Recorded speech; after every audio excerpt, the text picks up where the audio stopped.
शायद पतंगों का खेल हो चुका होगा आपको, तो बिहार में इस समय खेल हो रहा है या होने वाला है। यदि हो रहा है तो कौन कर रहा है, और यदि होने वाला है तो कौन करेगा। बिहार की राजनीति पिछले 30-35 सालों से नीतीश और लालू यादव के इर्द गिर्द घूम रही है, और बिहार भी उन्हीं 30-35 सालों से अपने पिछले स्थिति के इर्द गिर्द ही घूम रहा है। पिछड़ा हुआ बिहार। लेकिन कब तक घूमेगा बिहार उसी दशा में?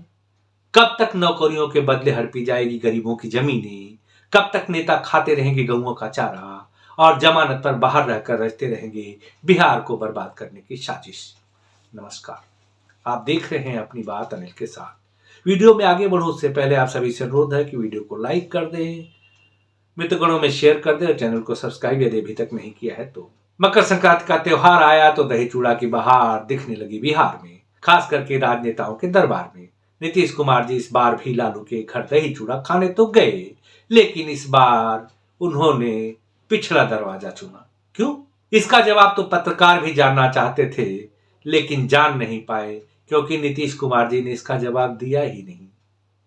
तो ऐसे में अटकलें ही लगा सकते हैं। अब अटकलें लगानी है तो इसके लिए तर्क चाहिए। कुतर्क से तो अटकलें लगती नहीं, और अगर लगती हैं तो उनके सच होने की संभावना बहुत कम होती है। तो तर्क लगाते हैं तो मकर संक्रांति से पहले अंग्रेजी वर्ष का नया साल आ गया था 1 जनवरी, और आया था रबड़ी देवी का जन्मदिन। लेकिन यदि कुछ नहीं आया तो नीतीश कुमार की तरफ से बधाई देने वाला संदेश। बस इस संदेश के न आने से पैदा हो गया संदेह कि दोनों दलों के बीच में कुछ न कुछ खटास है। इस संदेह को बढ़ावा तब मिला जब नीतीश जी के स्वागत के लिए लालू परिवार का कोई भी सदस्य खड़ा नहीं था दरवाजे के पास, और पलक पावड़े बिछाना तो बहुत दूर की बात है। और दूसरी बात यह है कि नीतीश कुमार मात्र 10 मिनट में ही वहां से वापस हो लिए, और उनको विदा करने भी लालू परिवार का कोई सदस्य नहीं था, और न था हमेशा की तरह नीतीश कुमार के माथे पर लगने वाला वो दही का तिलक। अब इन दोनों की हस्तियों की लड़ाई चल रही थी। लालू को नीतीश से खतरा है तो नीतीश को बीजेपी और लालू दोनों से खतरा इस बात का कि कौन किसका नेता लेकर के उड़ जाएगा। लेकिन इसके बीच में खेल हो गया, जिसका बिल्कुल अंदाजा नहीं था वही हो गया, और इस बार गच्चा खा गई आरजेडी। राजद के प्रदेश उपाध्यक्ष अब्दुल माजिद और प्रदेश महासचिव रियाज अंसारी ने राजद का दामन छोड़ दी और वह जन सुराज की सदस्यता ले ली। जन सुराज पर बाद में आऊंगा, पहले बता दूं कि ये दोनों मुस्लिम कम्युनिटी से आते हैं, और इन्हीं मुस्लिम मतों पर बहुत कुछ भरोसा है आरजेडी को।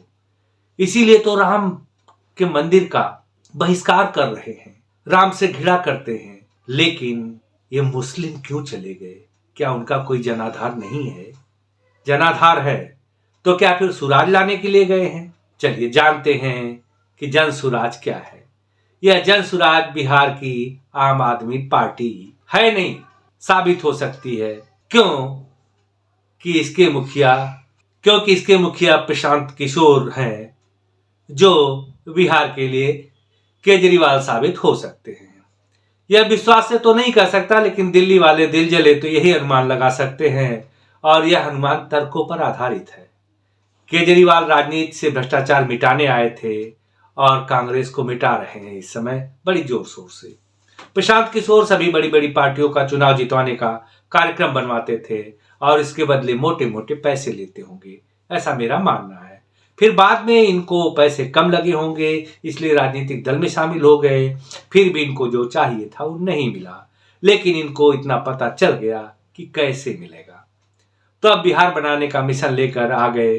वैसे मिशन तो मुख्यमंत्री बनने का है। एक दिन ये श्रीमान जी कांग्रेस में मिलेंगे, लेकिन उससे पहले लालू और नीतीश का सत्यानाश करके, और अगले चुनाव में बिहार और उत्तर प्रदेश में राम और मोहन दोनों काम करेंगे। एक और संभावना है कि हो सकता है 22 जनवरी को नीतीश जी भी राम के चरणों में मत्था टेकते मिले। डॉक्टर मोहन यादव के मुख्यमंत्री बनने से पहले उत्तर प्रदेश के यादव कभी नहीं सोच पाते थे सिवाय नौकरी से। लेकिन अब उन्हें उम्मीद जगी है कि अगर डॉक्टर मोहन यादव मुख्यमंत्री बन सकते हैं तो बीजेपी का साथ दें तो हो सकता है किसी दिन वो भी मुख्यमंत्री का सपना सजो सकते हैं। यूपी के यादव यदि सपा को चुनेंगे तो केवल अखिलेश या डिम्पल मुख्यमंत्री बनेगी, और आरजेडी को जिताएंगे बिहार में तो तेजस्वी या उनकी पत्नी। लेकिन यदि बीजेपी को जिताएंगे तो कोई भी यादव मुख्यमंत्री बनने का सपना देख सकता है। उधर तो नए युवा भी है, एक है चिराग पासवान और दूसरे है मनीष कश्यप। यह दोनों बिहार की भावी राजनीति में महत्वपूर्ण भूमिका निभाएंगे। चिराग पासवान नेता बन चुके हैं और समझदार भी हैं, जबकि भ्रष्टाचार की लंका लगाने की मंशा लेकर मनीष कश्यप बीजेपी के साथ जा सकते हैं। राजनीति में बहुत उतार चढ़ाव आएगा क्योंकि नीतीश एनडीए में जा सकते हैं, लेकिन उधर से हरी झंडी नहीं मिल रही है।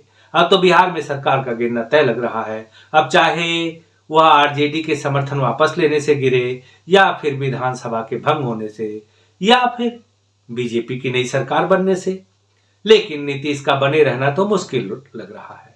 और मेरा भी यहाँ इस ठंड में बना रहना मुश्किल लग रहा है। तो आप वीडियो को लाइक कर दीजिए, शेयर कर दीजिए, चैनल को सब्सक्राइब।